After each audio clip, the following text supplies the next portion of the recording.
السلام علیکم ورحمۃ اللہ وبرکاتہ۔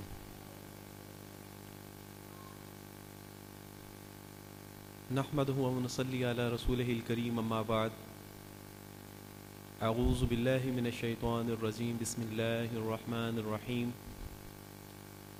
قال اللہ تبارک و تعالی فی القرآن المجید فی القرآن الحمید، فمن یرد اللہ ان یہدیہ یشرح صدرہ للاسلام۔ صدق اللہ العظیم۔ رب اشرح لی صدری ویسر لی امری واحلل عقدۃ من لسانی یفقہوا قولی۔ رب زدنی علما، آمین یا رب العالمین۔ ہر طرح کی تعریف اللہ رب العزت کے لیے ہے، جو رب ہے تمام جہانوں کا، جس کے قبضہ قدرت میں ہم سب کی جان ہے، اور بالآخر ہم سب کو اسی کی طرف لوٹ کر جانا ہے۔ کروڑوں درود و سلام نبی علیہ الصلوۃ والسلام کی ذات اقدس پر، کہ جنہوں نے بھٹکی ہوئی انسانیت کو ایک ایسا صراط مستقیم عطا کیا کہ جس پر چلنے کا انعام اللہ سبحانہ و تعالیٰ کی طرف سے وسیع جنتیں ہیں۔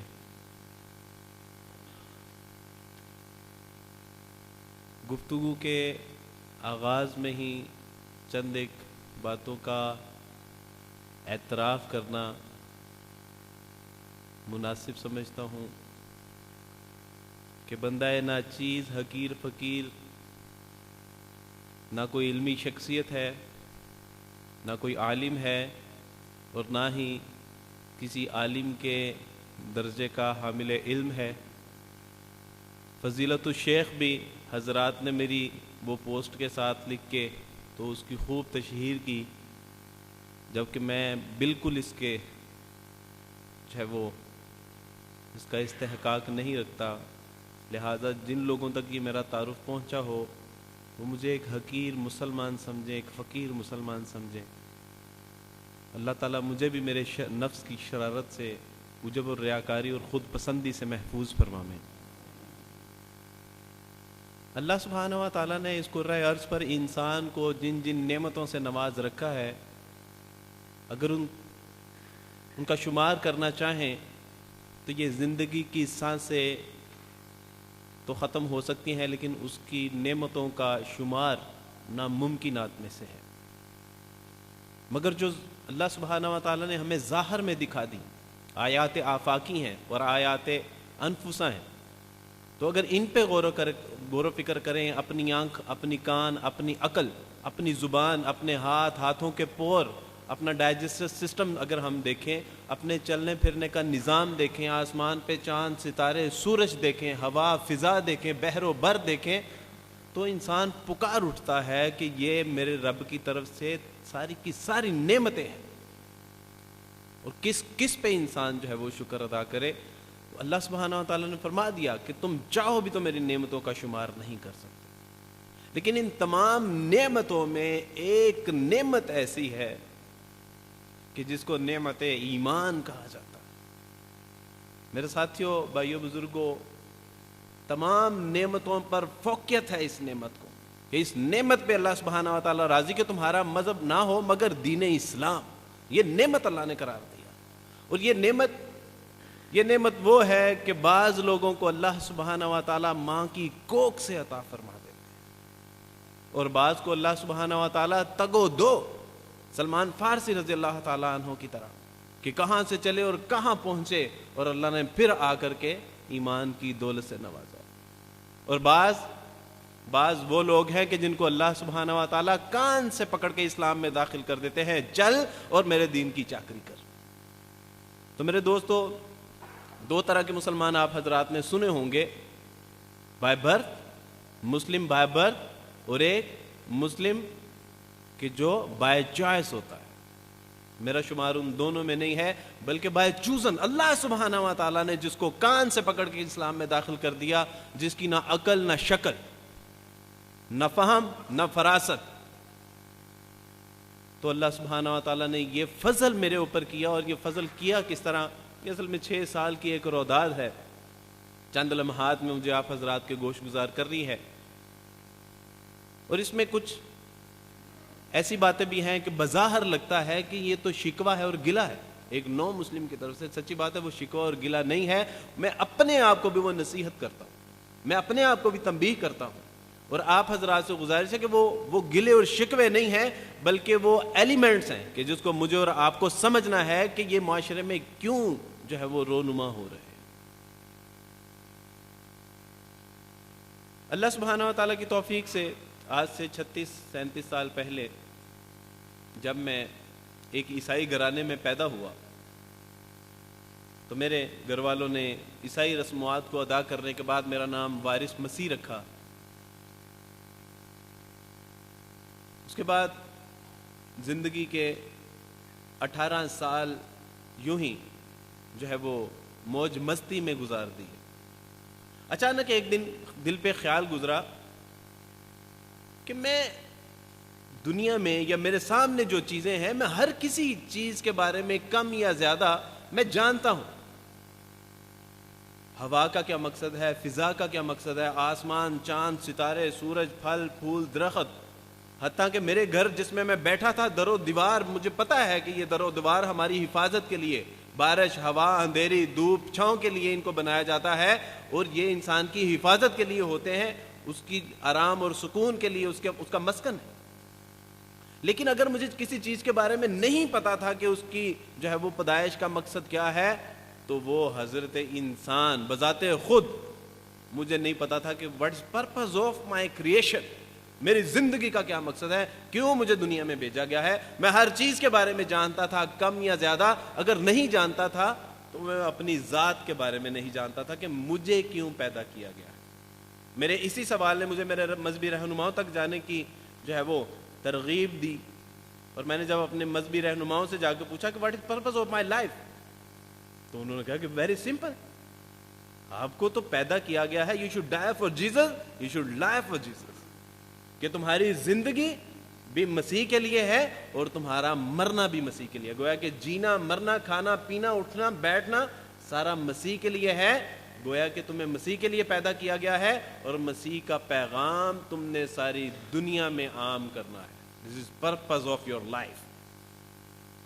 میں نے کہا کہ یہ تو بہت ایک طرح سے ہارڈ ٹارگٹ ہے، اس کے لیے مجھے کیا کرنا ہوگا؟ انہوں نے کہا کہ اس کے لیے ایک اچھا اور سچا مسیحی بننا ہوگا۔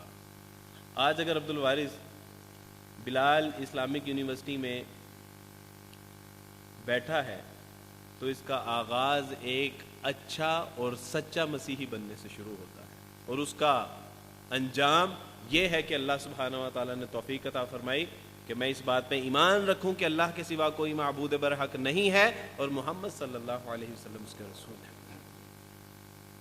انہوں نے کہا کہ آپ کو مذہبی مسیحی جو تعلیمات ہے اس کو خوب مطالعہ کریں اور اس کے مطابق جو ہے وہ زندگی بسر کریں، خدا آپ کے لیے راہیں کھولتا چلا جائے گا۔ میں نمازیں 18-19 سال تک پڑھتا تھا، اپنی جو ہماری جو دعا ہمارے مذہب کے مطابق ہمیں بتائی گئی، سکھائی گئی، وہ پڑھتا تھا میں، اور اس کے اختتام پر ایک جملہ ہم کہتے تھے کہ ہم جو کچھ بھی مانگتے ہیں تیرے پیارے بیٹے یسوع مسیح کے وسیلہ سے مانگتے ہیں، معاذ اللہ۔ تو جب اللہ سبحانہ و تعالیٰ نے مجھے یہ توفیق عطا فرمائی کہ اب میں نے جو ہے وہ شعوری طور پر زندگی بسر کرنی ہے، تو پہلی بار میرے دل میں خیال آیا جب میں نے عیسائیت کو پورے شعور کے ساتھ اس کا مطالعہ کا آغاز کیا، تو پہلی بار میرے ذہن میں یہ بات آئی کہ ہم جب کہتے ہیں کہ ہم جو کچھ مانگتے ہیں تیرے پیارے بیٹے یسوع مسیح کے وسیلہ سے، تو ہاؤ از پاسبل جی is the son of God? اگر مسیح خدا کا بیٹا ہے تو اس کی کوئی بیوی بھی ہوگی، پھر اس کا بھی کوئی قوم قبیلہ ہوگا، لیکن بائبل خود کہتی ہے کہ خدا جو ہے وہ انسانی رشتوں سے پاک ہے۔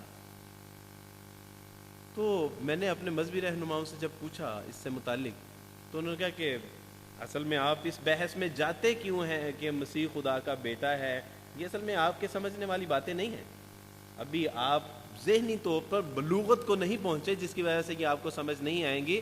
تو انہوں نے کہا کہ actually Jesus is the God, اصل مسئلہ تو یہ ہے کہ مسیح خود ہی خدا ہے، چونکہ انسانی آنکھ خدا کو برداشت نہیں کر سکتی تھی، اس کی تعب نہیں لا سکتی تھی، اس لیے خدا انسانی روپ میں جو ہے وہ زمین پر رونما ہوا۔ میں نے کہا یہ تو میرا ایک مسئلہ تھا، یہ تو آپ نے دوسرا مسئلہ بتا دیا۔ پھر اس نے کہا کہ اصل میں دیکھیں جو کانسیپٹ آف دا ٹرینٹی ہے کہ خدا میں تین شخص ہیں، یعنی باپ بیٹے روح القدس، تثلیث فی التوحید، توحید فی التثلیث، تو انہوں نے کہا کہ اصل میں خدا کا جو وہ مختلف، یعنی کہ خدا تین اجزاء پر مشتمل ہے، یعنی کہ خدا، روح القدس اور اللہ سبحانہ و تعالیٰ، یہ تینوں اپنی اپنی ذات میں بھی خدا ہیں، لیکن جب یہ مل جاتے ہیں تو ایک خدا عظیم کسی کیفیت اختیار کر جاتے ہیں۔ میں نے کہا کہ سچی بات ہے کہ یہ کسی شریف آدمی کے سمجھنے کا عقیدہ نہیں۔ میں نے کہا مجھے کچھ سمجھ نہیں آ رہی جو آپ مجھے بتا رہے ہیں۔ مختلف جگہوں پہ ہم کورسز کرواتے ہیں، بعض لوگ کہتے ہیں کہ سر اس کا ذرا یہ کانسیپٹ آف دا ٹرینٹی ہمیں بھی تو سمجھائیں۔ میں نے کہا اگر مجھے سمجھ آیا ہوتا تو میں خواہ مخواہ عیسائیت کو چھوڑتا، مجھے سمجھ نہیں آیا تو میں نے چھوڑ دیا نا، کہ جس عقیدے کی سمجھ نہیں آ رہی تو اس کے جو ہے وہ اس کے دل میں کیا، یعنی کہ اس کو ہم رکھیں۔ تو میرے گھر والوں نے ایک بات کہی، انہوں نے کہا کہ بیٹا جس مسیح نے تیرے لیے اپنی جان کا کفارہ ادا کیا، اپنی جان کا نذرانہ پیش کر دیا تیرے گناہوں کے لیے، آج تو اس سے منکر ہوا چاہتا ہے۔ تو میں نے کہا کہ میں نے کون سا گناہ کیا تھا، میں تو تب تھا بھی نہیں۔ تو مسیح نے میں 14 یعنی کہ آج سے 14 اور 6 2000 سال پہلے میرے کون سے گناہوں کا کفارہ ادا کر دیا، میں نے کون سے گناہ کیے تھے؟ تو انہوں نے کہا جو آدم سے، تو میں نے کہا آدم سے جو لغزش ہوئی تھی اس میں کہاں تھا؟ اگر اللہ سبحانہ و تعالیٰ پوچھتا کہ اے وارث مسیح، تیرے گناہوں کی وجہ سے مسیح علیہ الصلوۃ والسلام کو صلیب پر چڑھائے دیتے ہیں، آر یو ریڈی؟ تو میں کہتا کہ اللہ جی مجھے بالکل منظور نہیں ہے، آپ قادر مطلق ہیں، آپ معاف کر دیں، اور اگر معاف نہیں کرنا تو بے گناہ جان کو کیوں میرے گناہوں کی جو ہے وہ بدولت صلیب پر چڑھایا جاتا ہے؟ میں نے کون سا گناہ کیا، کیوں میرے اوپر مسیح علیہ الصلوۃ والسلام کا قتل ڈال دیا؟ تو اس طرح سے ایک عرصے بعد، یہ ایک بہت لمبی تفصیل ہے، لیکن ایک عرصے بعد میں عیسائیت سے اعلان برات کر چکا، یعنی کہ میں نے جب دیکھا کہ یہی تعلیم ہے جو افراط و تفرید کی تعلیم ہے، یعنی کہ نہ مسیح کا پتہ ہے کہ وہ انسان ہے یا خدا ہے، نہ خدا کا پتہ ہے کہ وہ وحدہ لا شریک ہے، وہ قادر مطلق ہے، نہ یہ پتہ ہے کہ خدا جو ہے وہ انسان ہے، نہ یہ پتہ ہے کہ انسان خدا ہے، یعنی کہ بالکل افراط و تفرید کی تعلیم۔ آج تک عیسائیوں کے ہاں جو ہے وہ روح القدس کی حیت کیا ہے، وہ آج تک ان کے ہاں یہ کلیریفائی نہیں ہے کہ مسیح علیہ الصلوۃ والسلام روح القدس روح ہے، انسان ہے، یا کوئی اور چیز ہے۔ آج وہ کہتے ہیں کہ خدا اور مسیح کے درمیان جو تعلق ہے دیٹس کالڈ ہولی اسپرٹ۔ میں نے کہا کہ اس طرح تو پھر میں اور میرا باپ اور ہم دونوں میں جو تعلق ہے، ہم تو تین ہوئے، لہٰذا مجھے گھر جاتے ہوئے کہنا چاہیے کہ ہم تینوں آ رہے ہیں کھانا پکا دے، لہٰذا بالکل ان لاجک۔ اللہ سبحانہ و تعالیٰ کی توفیق سے جب عیسائیت سے اعلان برات کر دیا تو میں نے بھی آج کے سیکولر، جو ہمارا ایک سیکولر یہاں معاشرے میں پائے جانے والا انسان ہے، میں نے بھی اس کی روش اختیار کی کہ کوئی مذہب نہیں ہے، ایسے ایک دوسرے کو ہم ڈیگریڈ کرتے ہیں، ایک دوسرے کو ہم جو ہے وہ تنقید کا نشانہ بناتے ہیں، ہنسیں، سچ بولیں، معاملات، کردار، اچھے اخلاق کا مظاہرہ کریں، تو ایک عرصے بعد مجھے یہ محسوس ہونا شروع ہوا کہ اگر میں مر گیا، وارث اگر تم مر گیا اسی حالت میں کہ تیرا کوئی مذہب بھی نہیں ہے، تو یہ تیرے ساتھ کیا کرے گا؟ معاشرہ تجھے دفنائے گا، جلائے گا یا لٹکائے گا۔ اگر شادی ہوگی تو سینیگوگ میں لے کے جائیں گے، چرچ میں لے کے جائیں گے، نکاح پڑھائیں گے، پھیرے دلائیں گے، کیا کریں گے؟ لہٰذا مجھے اب یہ فیصلہ کرنا تھا کہ مجھے کوئی نہ کوئی مذہب اختیار کرنا ہے، کوئی نہ کوئی راستہ اختیار کرنا ہے کہ جو مجھے زندگی کے ہر گوشے میں یہ بتائے کہ مجھے اب یہاں پر جو ہے وہ کس کے مطابق زندگی بسر کرنی ہے۔ اس وقت تک تقریباً میری زندگی کے 21 سال بیت چکے تھے، اور 21 اور 22 سال کے درمیان میں جب میں نے یہ فیصلہ کیا کہ اب میں کیا کروں، اسلام کو میں جانتا تھا، لیکن اسلام کو ہم نے جو پڑھا تھا یہ عیسائیوں سے پڑھا تھا، اور جو عیسائیوں سے پڑھا تھا وہ یہ تھا کہ یہ اسلام، یہ مذہب، یہ دہشت گردی کا مذہب ہے۔ کیوں؟ کیونکہ یہ عیسائیوں نے ہمیں بتایا تھا، مسلمانوں نے تو نہیں بتایا تھا. مسلمان تو خواب خرگوش میں تھے. 21 سال ایک فرد کے مسلم معاشرے میں 20 کروڑ لوگوں میں ایک غیر مسلم کے جو ہے وہ شب و روز بیتتے ہیں، لیکن اس کو کوئی یہ نہیں بتاتا کہ تو صراط مستقیم کا متلاشی ہے. آؤ ہم تمہیں بتاتے ہیں کہ صراط مستقیم کیا ہے. تو اللہ سبحانہ و تعالیٰ کی بارگاہ میں سرخرو ہونا چاہتا ہے، نجات چاہتا ہے، روز حشر کی گرمی سے بچنا چاہتا ہے، جنت میں داخل ہونا چاہتا ہے، دوزخ کی نار سے بچنا چاہتا ہے. ہم تمہیں بتاتے ہیں کہ صراط مستقیم کیا ہے. لیکن ایک غیر مسلم کے 21 سال بیت جاتے ہیں، لیکن کبھی کوئی اس کو اسلام کا پیغام، ہمیں جو اسلام کے بارے میں بتایا گیا تھا وہ ہمیں عیسائیوں کی طرف سے پتہ چلا.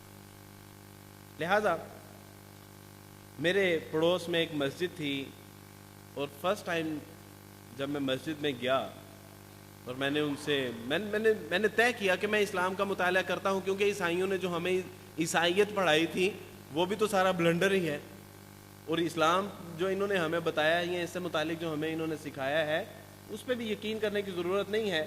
مجھے اپنی جو ہے وہ کھلی آنکھ سے مطالعہ کرنا چاہیے.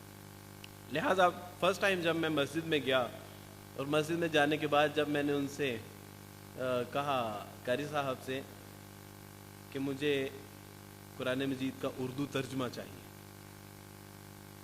کیونکہ ہم نے کمپیریٹیو ریلیجن میں یہی پڑھا تھا کہ اگر آپ نے کسی مذہب کا مطالعہ کرنا ہے تو اس کی جو اوریجنل ٹیکسٹ ہے، جو اس کی اوریجنل سورس بکس ہیں، اس سے مطالعہ کیجیے. اور یہ کمپیریٹیو ریلیجن کا اصول ہے کہ کسی بھی مذہب کو مطالعہ کرنا ہے تو اس کی بیسک جو بکس ہیں اس سے مطالعہ کیجیے. لہٰذا میں نے ان سے کہا کہ مجھے قرآن مجید کا اردو ترجمہ چاہیے. تو انہوں نے کہا کہ آپ کے گھر میں نہیں ہے؟ تو میں نے کہا جی ہمارے گھر میں کیسے ہوگا، ہمیں کرسچن. تو انہوں نے کہا کہ فرسٹ ٹائم جو میرے اوپر ڈرون گرا تھا وہ ایک مسجد میں گرا تھا، بینگ اے کرسچن. تو انہوں نے کہا کہ آپ عیسائی ہیں اور مسجد میں داخل ہو گئے. تو ایک میرے لیے ایک بڑا عجیب فیلنگ تھی. اور دوسرا ڈرون حملہ انہوں نے یہ کیا، انہوں نے کہا کہ آپ کرسچن ہیں، یو کانٹ ٹچ اٹ، آپ تو اسے ہاتھ بھی نہیں لگا سکتے، اور آپ اسے پڑھنے کی بات کر رہے ہیں. تو میں ایک دم سے جو ہے وہ فلیش بیک ہوا، اور میں اپنے والدین کی بات میرے ذہن میں آئی کہ میرے والدین نے بچپن میں مجھے بتایا تھا کہ بیٹا اللہ کے بارے میں جو کہ مسلمانوں کا خدا ہے، محمد کے بارے میں صلی اللہ علیہ وسلم جو کہ مسلمانوں کے نبی ہیں، امہات المومنین کے بارے میں، صحابہ کرام کے بارے میں، تابعین کے بارے میں، ان کے مفسرین کے بارے میں، ان کے محدثین کے بارے میں، قرآن کے بارے میں، فرشتوں کے بارے میں کبھی ان سے سوال و جواب نہیں کرنا. گستاخی رسول کا فتویٰ لگائیں گے 295C لگے گی، اور ساری زندگی کے لیے اصلاحوں کے پیچھے جو ہے وہ جانا پڑے گا. میں نے کہا کہ وارث مسیح آج تو گیا، بڑے بے آبرو ہو کے تیرے کوچے سے ہم نکلے کے مصداق. میں سمجھتا ہوں کہ وہ اللہ سبحانہ و تعالیٰ اگر وہ قاری صاحب زندہ ہیں تو اللہ ان پہ لاکھوں کروڑوں رحمتیں نازل فرمائیں. کیونکہ اگر انہوں نے مجھے یہ کہا ہوتا کہ بیٹا یہ لو قرآن مجید، بلکہ کچھ اور بھی چاہیے ہو تو مجھے بتائیے گا، تو شاید میں قرآن مجید لیتا اور گھر جا کے رکھ دیتا. لیکن میں جب وہاں سے نکل رہا تھا تو چونکہ I am sun of the آدم، تو آدم سے بھی کہا کہ آدم یہ جنت میں تمام نعمتیں آپ کو میسر ہیں، آپ جہاں سے چاہیں روک ٹوک کھائیں، مگر یہ شجرہ ممنوعہ ہے، اس کے پاس مت جائیے گا. لیکن آدم علیہ الصلوۃ والسلام کی تمام خواہشات کا مجموعہ وہ شجرہ ممنوعہ ہے. میں نے بھی ایک بات طے کر لی کہ اب میں اس قرآن کو پڑھ کے چھوڑوں گا. دیکھتے ہیں کہ اس قرآن میں کیا ہے. ہمارے خلاف کو باتیں لکھی ہیں، ہم اتنے نیچ ہیں، ہم اچھوت ہیں کہ ہم ان مسلمانوں کی کتابوں کو ہاتھ بھی نہیں لگا سکتے. میں ایک جگہ جہاں جاب کرتا تھا، مجھے سب سے زیادہ غصہ اس وقت ان پہ آتا تھا کہ یہ مجھ سے شراب منگواتے ہیں، لیکن شراب تو مجھ سے منگواتے ہیں لیکن اپنی کتاب کو مجھے ہاتھ لگانے نہیں دیتے. یہ کیا بات ہے؟ تو میں نے کہا کہ اب میں جو ہے یہ پڑھ کے دیکھوں گا، میں دیکھتا ہوں کہ جو ہے وہ کیا ہوتا ہے. کوئی آسمان سے بجلی آئے گی، مجھے اچک لے گی، زمین پھٹے گی، میں اس میں دھسا دیا جاؤں گا، کوئی آگ نکلے گی جلا کے بسم کر دے گی. میں نے کہا اب اس قرآن مجید کو پڑھنا ہے. اور پھر جب اس قرآن مجید کو پڑھا تو میرے دوستوں، بھائیوں، بزرگوں، پھر وہی ہوا. کہ جس کی وجہ سے مجھے اس سے روکا جا رہا تھا. پہلی بار جب میں نے قرآن مجید کا ترجمہ منگوایا کسی سے اور ان سے میں نے کہا کہ کسی کو بتانا نہیں ہے وگرنہ گڑبڑ ہو جائے گی, تو انہوں نے کہا وہ کیوں؟ میں نے کہا قاری صاحب نے ایسے کہا ہے. تو انہوں نے کہا نہیں ایسی کوئی بات نہیں ہے, بس اس کا تقاضا ہے کہ پاک صاف ہو کے پڑھیے گا. لہٰذا فرسٹ ٹائم جب میں نے قرآن مجید کو ڈرتے ڈرتے ہاتھ لگایا کہ کہیں واقعی اس سے آگ نہ نکل آئے, یا ہم چونکہ غیر مسلم ہے اس کو ہاتھ لگائیں گے تو کچھ ہو نہ جائے. اللہ اکبر کبیرہ, اللہ سبحانہ و تعالیٰ نے اس میں اپنا تعارف کروایا, اور وہ تعارف یہ تھا کہ الحمدللہ رب العالمین.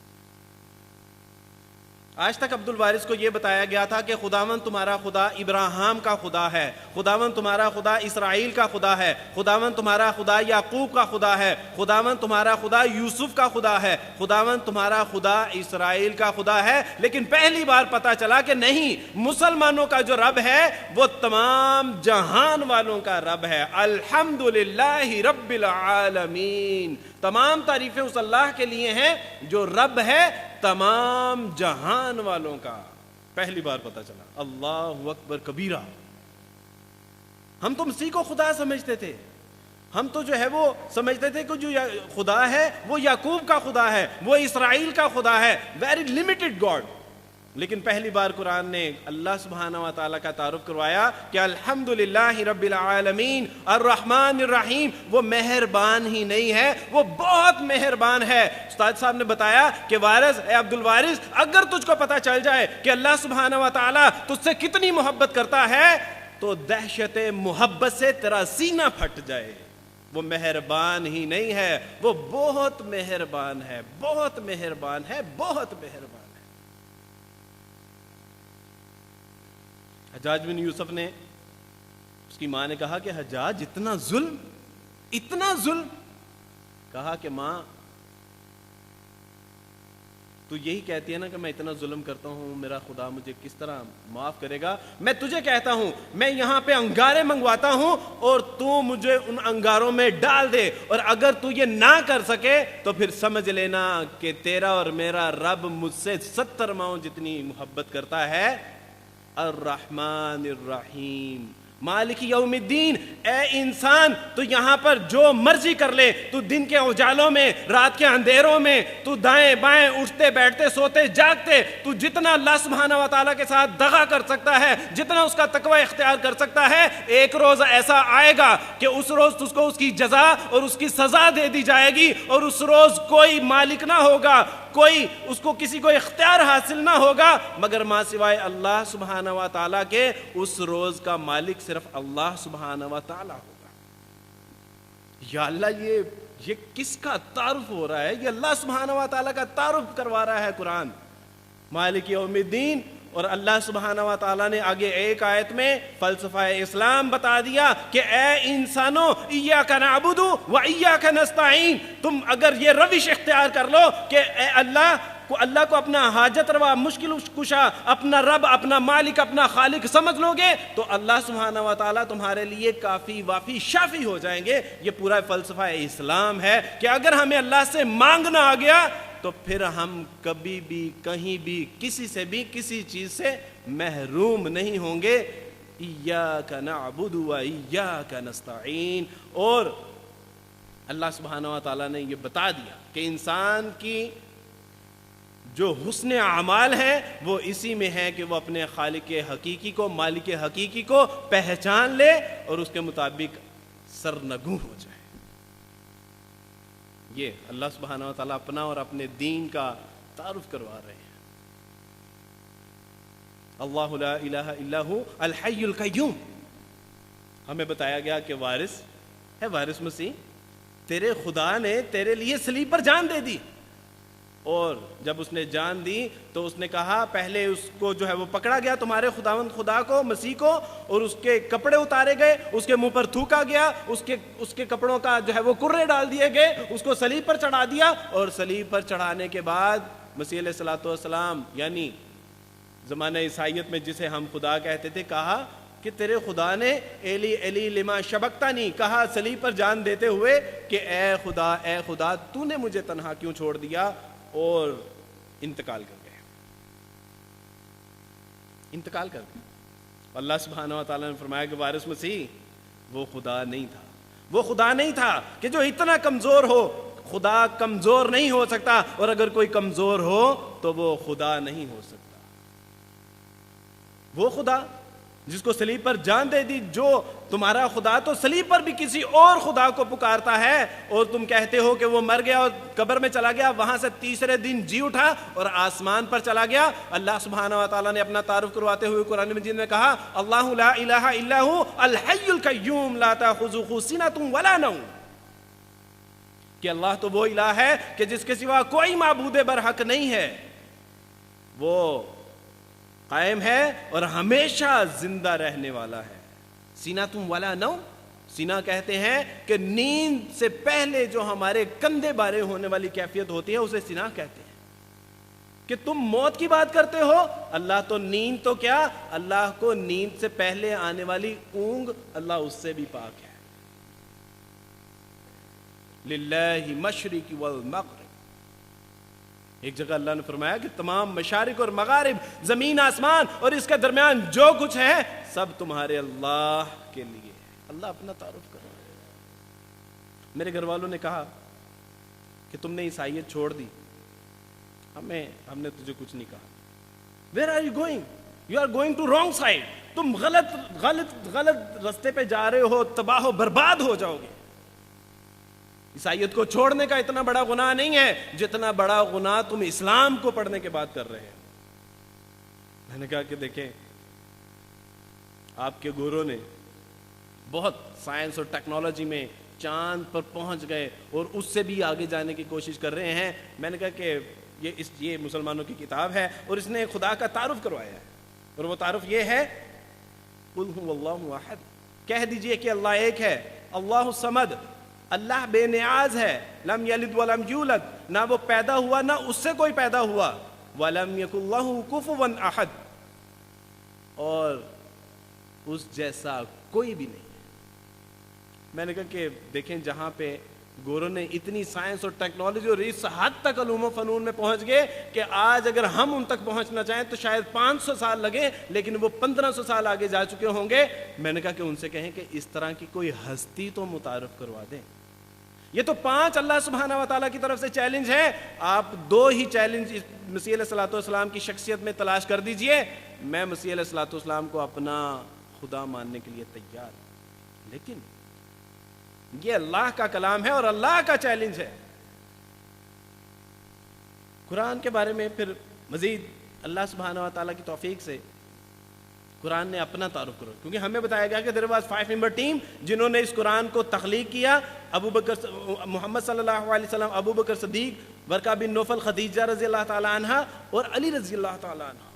انہوں نے کہا کہ یہ 5 لوگ تھے. محمد صلی اللہ علیہ وسلم پہاڑوں میں جا کے غور و فکر کرتے تھے, کچھ تانے بانے جوڑتے تھے اور اس کی آیات بناتے تھے. ابو بکر صدیق تجار سے ملاقات کرتے تھے, ان سے باہر سے آنے والے ان کی جو لوگ کہانیاں ہوتی تھیں ان کو لیتے تھے. اور اسی طرح ورقہ بن نوفل جو تھے تورات زبور انجیل کے ماہر تھے, انہوں نے جو ہے وہ اس کو اپنا کاپی پیسٹ کر کے تو ایک قرآن جو ہے وہ گڑھ لیا اور کہا کہ یہ آسمان سے. لیکن قرآن مجید نے کیا کہا؟ جب ایک غیر مسلم, رونا اس بات کا ہے میرے دوستو, بھائیو, بزرگوں, کہ جب ایک غیر مسلم قرآن کو پڑھتا ہے تو قرآن اس سے باتیں کرتا ہے. قرآن اپنے رب کا تعارف کرواتا ہے, قرآن اپنے رسول کا تعارف کرواتا ہے, قرآن اپنی جو ہے وہ کتاب اللہ ہونے کے دلائل پیش کرتا ہے. مصیبت تو یہ ہے کہ آج امت مسلمہ میں جو زوال کی جو کیفیت چھائی ہوئی ہے اس کی وجہ ہی یہ ہے کہ ہم نے اس قرآن کو سینوں کی ڈھال بجانے کی بجائے اپنے سر کا تکیہ بنا دیا. خوار عزم حجوری قرآن شدی, شکوہ سنجے گردش دوران شدی. یہ اقبال کہتے ہیں کہ یہ نہ سمجھو کہ یہ جو آج مسلمانوں پر عروج اور زوال کسی کیفیت ہے یہ زمانے کا اتار چڑھاؤ نہیں ہے, یہ زمانے کا اتار چڑھاؤ نہیں ہے, یہ مسلمانوں نے جو بے وفائی کی ہے کتاب اللہ سے, یہ اس کی مار ہے جو مسلمانوں پر پڑ رہی ہے. ایک غیر مسلم قرآن سے پوچھتا ہے کہ اے کتاب اللہ مجھے بتا تو کہ واقعی تجھے انسانوں نے تخلیق کیا, تو وہ کہتی ہے کہ الف لام میم ذالک الکتاب لا ریب فیہ. کہ الف لام میم تم شک کی بات کرتے ہو، تم اس میں کمی بیشی کی بات کرتے ہو، اس میں شک کا شائبہ بھی نہیں ہے.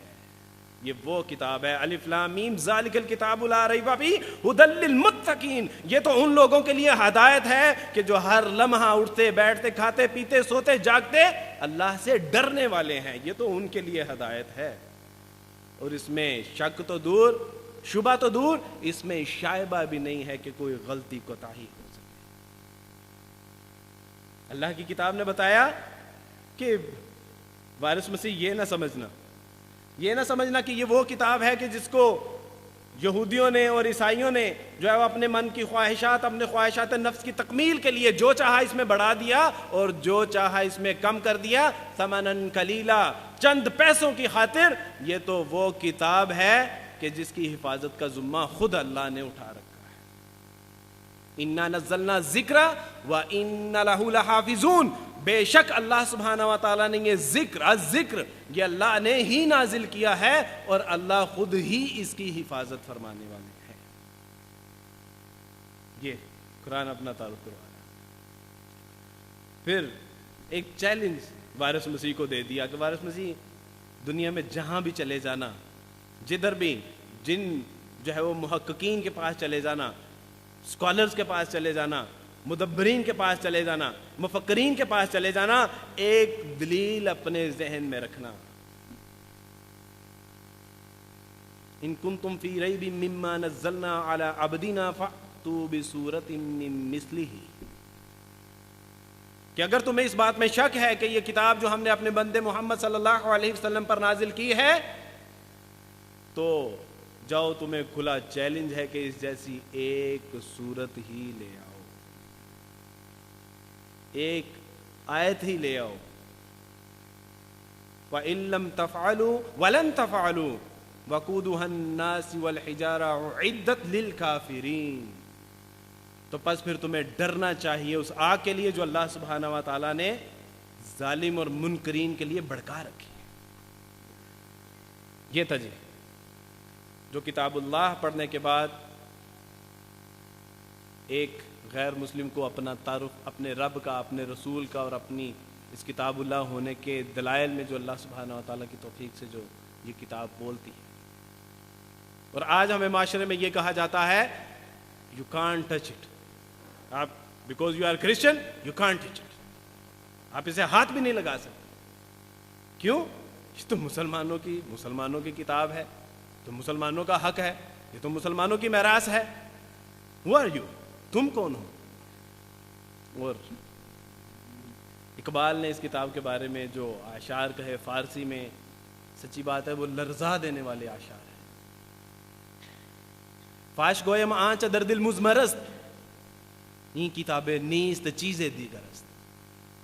کہ اگر مجھے زبان کھولنے کی اجازت دو تو وہ یہ کہ یہ کتاب نہیں ہے، یہ تو کوئی اور ہی چیز ہے. این کتابیں نیست چیزیں دیگرست مثل حق بن ہاں ہم پیداست ہیں زندہ و پائندہ و گویاست ہیں. یہ تو مثل حق کی طرح ہے. لو انزلنا ھذا القرآن علی جبل لرأیتہ خاشعا متصدعا من خشیۃ اللہ. کہ اگر اس کتاب کو ہم پہاڑ پر نازل کرتے تو پہاڑ خشیت اللہ سے دب جاتا، پھٹ جاتا، ریزہ ریزہ ہو جاتا. اور جب موسیٰ علیہ السلام کو اللہ سبحانہ و تعالیٰ کہتے ہیں کہ موسیٰ میں اپنی تجلی اس پہاڑ پہ نازل کرتا ہوں، اگر یہ پہاڑ اپنی جگہ پر قائم دائم رہا تو تم بھی مجھے دیکھ لو. اس وقت بھی یہی الفاظ. تو اقبال کہتے ہیں کہ یہ تو مثل حق ہے، یہ تو اللہ سبحانہ و تعالیٰ کی ذات باری تعالیٰ کی جو ہے وہ صفات میں سے ہے. اور یہ ایسا کلام ہے کہ اس سے بات کرو تو یہ اس کا جواب بھی دیتی ہے. مثل حق پن ہاں وہاں پیداست ہیں زندہ و پائندہ و گویاست ہیں. چوں بجا در رفت جہاں دیگر شوید جہاں چو دیگر شد جہاں دیگر شوید. یہ وہ پاک کلام ہے کہ جب یہ انسان کے اندر داخل ہوتا ہے تو اندر کی دنیا تبدیل، اور جب اندر کی دنیا تبدیل تو پھر باہر کی دنیا بھی تبدیل. میرے دوستو، بھائیو، بزرگوں، آج برما میں میری بہنوں کی عزت ایسے نہیں لوٹ رہی. وہاں میرے بچوں کو کاٹ کر پانی میں پھینکا ایسے ہی نہیں جا رہا. میرے بوڑھوں کو وہاں پر جو ہے وہ ان کے اوپر تیل چھڑک کے ایسے ہی نہیں جلایا جا رہا. میرے جوانوں کے گلے، ان کے بازو، ان کی ٹانگیں ایسے ہی نہیں کاٹی جا رہی. میری بہنوں کی، میری ماؤں کی، میری بیٹیوں کے پستان کاٹ کے وہاں پہ جنگل میں ان کے زیادتی کر کے جو ہے وہ ایسے ہی نہیں پھینکا جا رہا. یہ اس لیے پھینکا جا رہا ہے کہ ہم نے اللہ اور اس کے رسول صلی اللہ علیہ وسلم کی تعلیمات کے ساتھ گھنونا کھیل کھیلا. گھنونا کھیل کھیلا. یہ تو وہ کتاب تھی جس کے بارے میں عمر فاروق رضی اللہ عنہ نے فرمایا تھا کہ یہی اسی کتاب سے قوموں کو عروج ملتا ہے اور اسی کتاب سے قوموں کو زوال پذیر کر دیا جاتا ہے. یہ تو وہ کتاب تھی. اتر کر ہیرا سے سوئے قوم آیا اور ایک نسخہ کیمیا ساتھ لایا. وہ بجلی کا کڑکا تھا یا صوت ہادی، عرب کی زمین جس نے ساری ہلا دی. اتر کر ہیرا سے سوئے قوم آیا اور ایک نسخہ کیمیا ساتھ لایا. یہ تو نسخہ کیمیا تھا میرے دوستو، بھائیو، بزرگوں، کہ جس نے جو ہے وہ جس نے امیوں کو، جن کو بات کرنے کا سلیقہ نہیں تھا، جو بات بات پہ لڑتے تھے، جو گھوڑا آگے دوڑانے پہ لڑتے تھے، جن کے باغ کی چڑیا دوسرے کے باغ میں بیٹھ جاتی تھی تو ایک دوسرے میں قتل و غارت کا سلسلہ شروع ہو جاتا تھا، ان کو اس کائنات کی بہترین مخلوق بنا دیا. یہ تو وہ کتاب تھی. اور رومی کہتے ہیں تم یہ یونان کی حکمتوں کو لے کے اپنا ہر وقت سر جو ہے وہ پھاڑتے رہتے ہو. حکمت قرآنیوں کو دیکھو کہ جو ہر دم نئے سے نئے فلسفے نکل رہے ہیں، نئی سے نئی تحقیق ہو رہی ہے، نئے سے نئے جو ہے وہ اللہ سبحانہ و تعالیٰ کی توفیق سے اس میں علوم و فنون نکل رہے ہیں. تم نے کس چیز کو اپنا جو ہے وہ منبر و محراب بنا لیا؟ تو میرے دوستو، بھائیو، بزرگوں، یہ جو آج امت مسلمہ ذلت اور رسوائی کا ایک نشان بنی ہوئی ہے، اس کی بنیادی وجہ یہ ہے کہ ہم نے اللہ کا قرآن، جس کو اپنے سینے کی ڈال بنانا تھا، ہم نے اپنے سر کا تکیہ بنا لیا. رسول اللہ صلی اللہ علیہ وسلم نے فرمایا تھا کہ اے میری قوم کے لوگوں، اس قرآن کو اپنے سر کا تکیہ نہ بنانا، اپنے سینے کی ڈال بنانا. لہذا اللہ سبحانہ و تعالیٰ کی توفیق سے جب قرآن کو پڑھا، اس کو سمجھا، تو یہ یقین ہو گیا کہ there is no God. اللہ کے سوا کوئی معبود برحق نہیں ہے. یہ کتاب اللہ ہے. لیکن جو مجھے رسول اللہ صلی اللہ علیہ وسلم کے بارے میں بچپن میں جو پڑھایا گیا تھا، جو بچپن میں مجھے سکھایا گیا تھا، وہ عجیب معاملہ تھا. میں نے سوچا کہ جو مجھے ظالموں نے بتایا ہے، جو پڑھایا ہے، ہم چھوٹے چھوٹے چرچز میں ہوتے تھے تو ہمیں سکھایا جاتا تھا کہ محمد صلی اللہ علیہ وسلم ایک جنگجو تھے، ایک زیادہ شادیاں کرنے کے شوقین تھے، اور لوگوں کی املاک اور ان کے ممالک پہ جو ہے وہ قبضہ کرنا ان کا مشن تھا. تو یہ بچپن سے ظاہر ہے کہ وہ ہمیں فیڈ کی گئی تھی ساری چیزیں. لیکن جب اللہ سبحانہ و تعالیٰ نے یہ شعور بیدار کیا کہ مجھے اپنی نیکڈ آئے سے جو ہے وہ اس کو جو ہے وہ مطالعہ کرنا چاہیے، تو میں نے فیصلہ کیا کہ مجھے جو ہے وہ کوئی آتھینٹک رسول اللہ صلی اللہ علیہ وسلم کی بایوگرافی کا مطالعہ کرنا چاہیے. تو مجھے میرے ایک دوست بابری نام وارث بھائی، انہوں نے کہا کہ وارث بھائی یو شوڈ ریڈ الرحیق المختوم، دیٹس ویری آتھینٹک بک. تو میں نے فیصلہ کیا کہ ٹھیک ہے. ہمارے لاہور کے ایک معروف ادارے میں وہ کتاب میں لینے کے لیے چلا گیا اور میں نے کہا کہ جی الرحیق المختوم کتاب چاہیے. انہوں نے کتاب رکھی، اس کے اوپر بل رکھا، اور اس بل کو جب میں نے دیکھا تو میرے پاس اتنے پیسے نہیں تھے کہ میں وہ سیرت کی کتاب خرید لیتا. آئی گو اگین آفٹر 15 days، اتنے پیسے لے کے جتنے کا وہ بل تھا. تو میرے دوستو، اس کتاب کا ریٹ بڑھ چکا تھا. میرا اللہ طلب پیدا کرنا چاہتا، میرا اللہ طلب پیدا کرنا چاہتا. لیکن کیا یہ میرے اور آپ کے لیے سوچنے کا مقام نہیں کہ ہم ایک مملکت خداداد پاکستان، ایک اسلامی مملکت میں جہاں پر 20 کروڑ مسلمانوں کی آبادی ہے، وہاں پر ایک غیر مسلم کتاب کا مطالعہ کرنا چاہتا ہے، اور کتاب لقد کان لکم فی رسول اللہ اسوۃ حسنہ. اس کتاب کا مطالعہ کرنا چاہتا ہے لیکن کتاب میسر نہیں ہے. کتاب میسر ہے تو کتاب کے ریٹ زیادہ ہیں, ریٹ کے مطابق پیسے لے کے جاتے ہیں تو کتاب کے پرائز بڑھ جاتے ہیں. واٹ از دس؟ کیا میری اور آپ کی کوئی کس کے حوالے سے ذمہ داری ہے یا نہیں کہ میرے پڑوس میں اگر کوئی غیر مسلم ہے تو اس کو اسلام کا تعارف کون کروائے گا؟ بالفرض اگر آج روز حشر قائم کر دیا جائے اور اللہ سبحانہ و تعالیٰ کہے کہ تمام مسلمانوں کو جنت میں داخل کر دیا جائے اور پیچھے سے غیر مسلم آواز دے کہ اللہ یہ انصاف کیسا ہے, ان کو بلائیے, ان کو روکیے, ان سے پوچھئے کہ جس اللہ اور رسول کے اوپر ایمان کی وجہ سے یہ جنت میں جا رہے ہیں, کیا انہوں نے ہمیں ان کو سمجھنے کا موقع دیا؟ کیا انہوں نے ہمیں اس کا تعارف کروایا؟ کیا کتاب اللہ انہوں نے ہمیں کتاب اللہ کو پڑھنے کا یا اس کو ہم تک پہنچانے کا کوئی ذریعہ بنے؟ کیا محمد صلی اللہ علیہ وسلم جس کے بارے میں آپ نے کہا کہ وہ تمام انسانیت کے لیے رول ماڈل ہیں, کیا اس کا انہوں نے ہمیں جو ہے وہ ایک ایز اے رول ماڈل اپنے کردار میں یا کتاب و سنت کی صورت میں ہم تک پہنچانے کا حق ادا کیا؟ آپ سوچئے کہ اس وقت غیر مسلموں کا ہاتھ ہوگا اور ہمارا گریبان ہوگا. جب کتاب کا مطالعہ کیا تو چند لمحوں میں جو کیفیت تھی کتاب کو پڑھنے کے بعد, بہت یعنی کہ وہ کتاب میں نہیں لے سکا. میں واپس چلا گیا اور میں ایک جگہ کام کرتا تھا, اور کام جہاں میں کرتا تھا اس کے اوپر ایک صاحب تھے.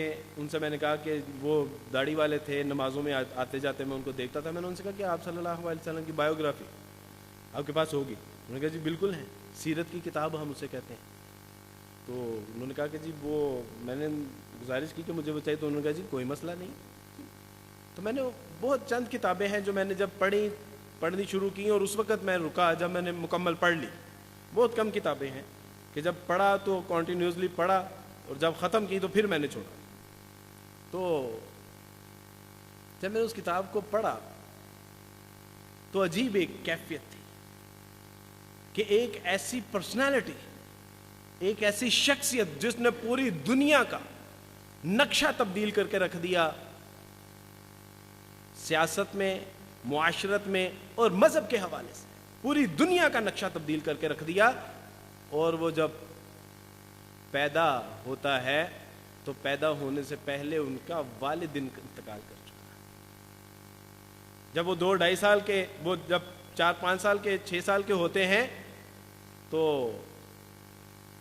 اپنی والدہ کے ساتھ سفر کر رہے ہیں, اور سفر کے دوران والدہ بھی ان کو بلاتی ہیں اور اپنے سینے سے لگاتی ہیں, اور سینے سے لگا کے کہتی ہیں کہ بیٹا ہر نئی چیز کو پرانا ہونا ہے اور ہر آنے والی چیز کو جا کر رہنا ہے, لہٰذا مجھے جاتے ہوئے کوئی رنج و غم نہیں ہے کہ میں تیرے جیسی ایک ستھری اولاد چھوڑ کے جا رہی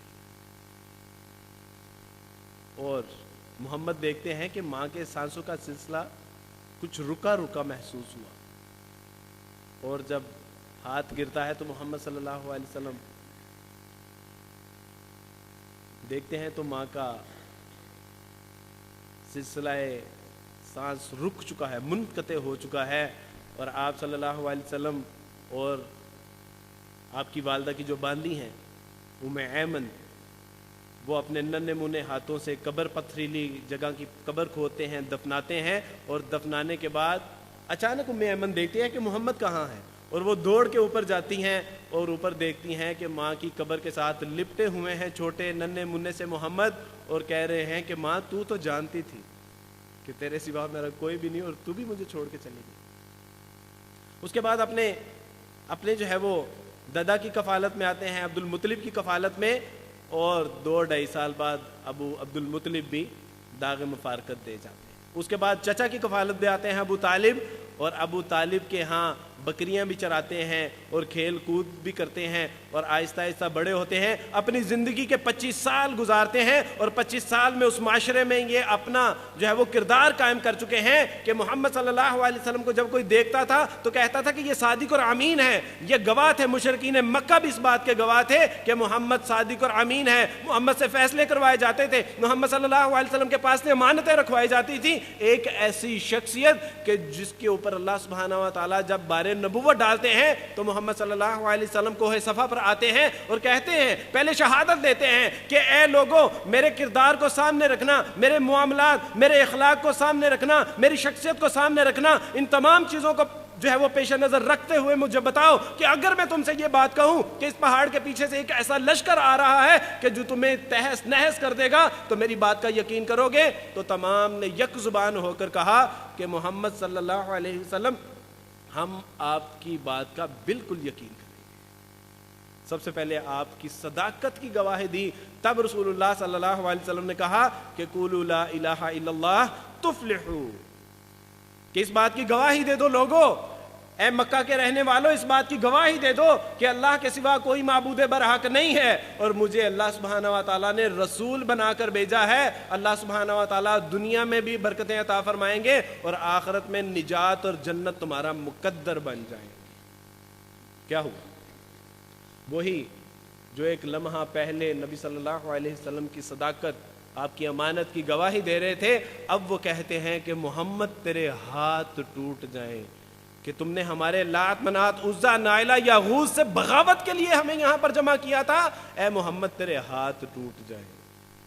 اور نبی کریم صلی اللہ علیہ وسلم حق کی دعوت لانے کا نتیجہ کہ رسول اللہ صلی اللہ علیہ وسلم کی بیٹیوں کو سب سے پہلے طلاقیں دے دی جاتی ہیں۔ رسول اللہ صلی اللہ علیہ وسلم جس رستے سے گزرتے ہیں، جہاں فرشتے پر بچھانا اپنا فخر سمجھتے تھے، ظالم کانٹے بچھا رہے ہیں اور نبی کریم صلی اللہ علیہ وسلم کے اوپر اوجڑیاں ڈالی جا رہی ہیں، کوڑا پھینکا جا رہا ہے، آپ کے گلے میں پٹکا ڈال کے جو ہے وہ کھینچا جا رہا ہے، لیکن رسول اللہ صلی اللہ علیہ وسلم اپنی دعوت سے پسپائی نہیں اختیار کرتے۔ رسول اللہ صلی اللہ علیہ وسلم کو مشرکین مکہ کہتے ہیں، مکہ کے سردار آتے ہیں ابو طالب کے پاس کہ اے ابو طالب، ہم آپ کے بھتیجے کی کچھ باتیں ماننے کے لیے تیار ہیں، لیکن ان سے کہیے کہ کچھ باتیں ہماری مان لیں۔